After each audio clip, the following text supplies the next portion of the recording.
Welcome, Sam. I'm very happy that you're here, and I'm looking forward to our second conversation. So, you are 35 plus years of experience, not only in technology, but also in policy advising, and particularly also to have a big picture on society and how to change it for the better, I would say. And this is also what your upcoming new book is about, Redesigning the World. And it was a pleasure helping with that, with the first draft, and now it's in the finalization process. And we thought to make these conversations particularly about certain topics. And of course, today I would like to talk about inclusion. Well, you watch the debate between two presidential candidates this week. The entire world watched it. And to some extent, most of the people were very disappointed. It shows to some extent the quality of leadership that exists in the world today.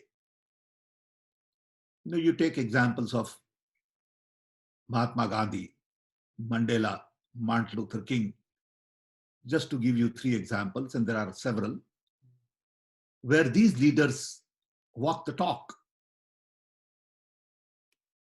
They had a character. And I think we are losing some of that in democracy today. And that is a great concern to lots of people.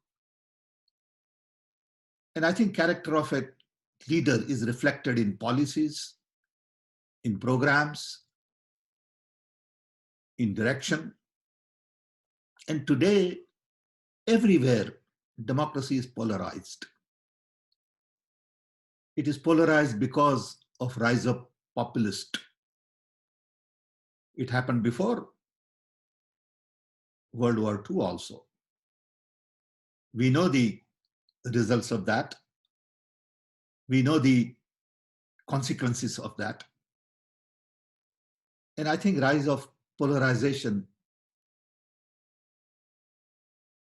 and populist movement is of great concern to lots of people, because democracy is all about freedom.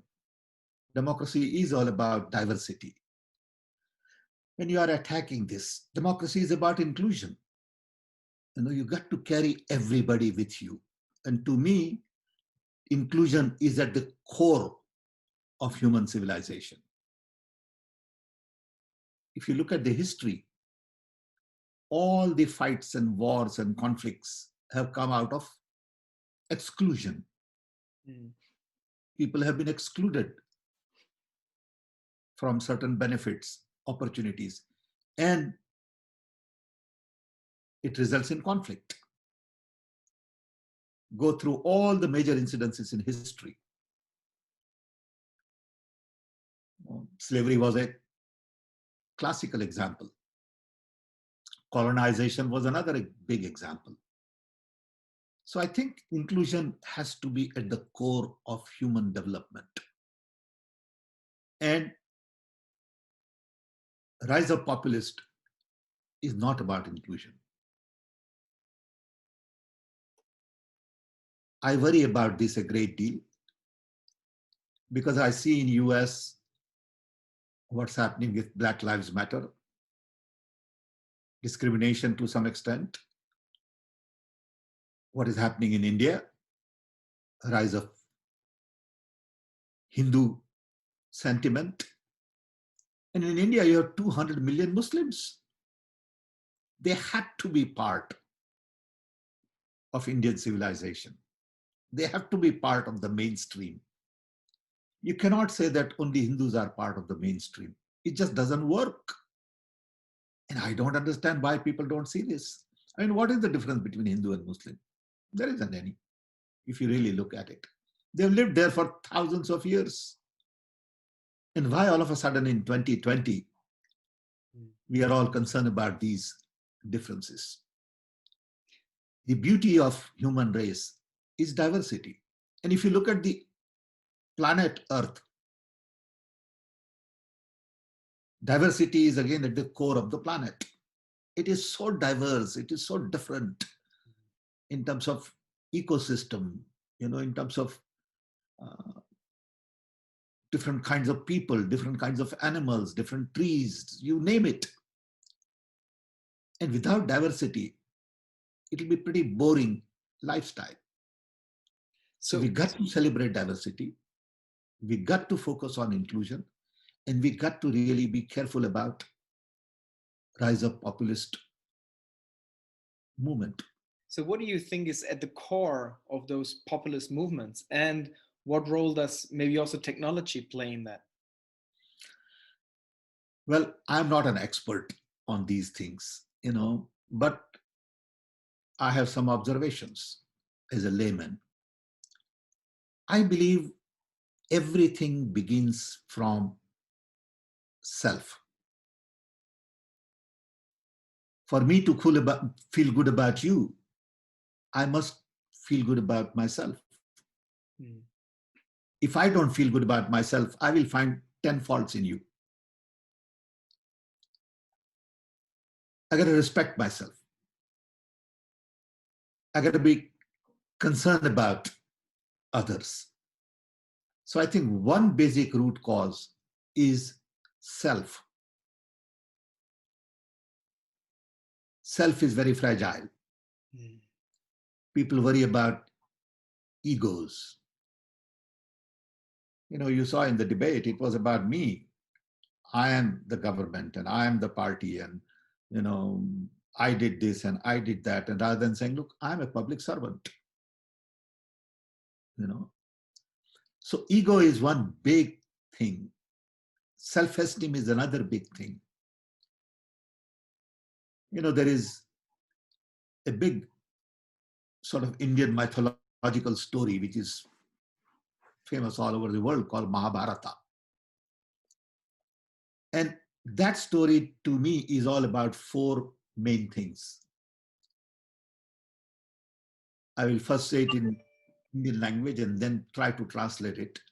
Man, Apman, Swaman, and Abhiman. Man is respect.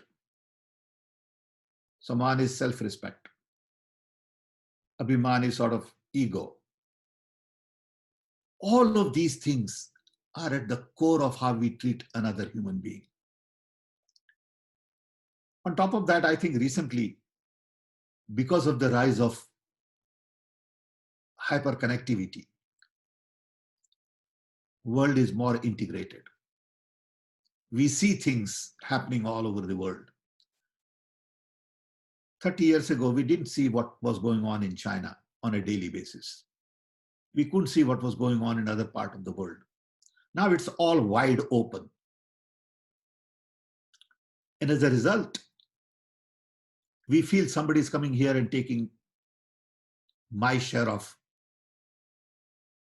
growth. So if China grows, rather than being happy for China, we worry about that, China is growing and now we won't grow. It's okay for you not to grow for a while, because you have been growing for the last 40, 50 years and somebody else is not growing. So let them grow, support them, help them, as opposed to stop them from growing. It may be China, it may be India, it may be Brazil, doesn't matter. Or it may be Africa or Middle East. Okay? Think of them as part of us and not think of them as somebody else. So I think to some extent, rise of populism is also, according to me, a knee-jerk reaction to rise of hyperconnectivity. Hyperconnectivity has really exposed a lot of things and brought in front of us inequality, brought in front of us growth somewhere else. And we are saying, oh, wait a minute, that is taking something away from me, so I better close. And then you say nationalism.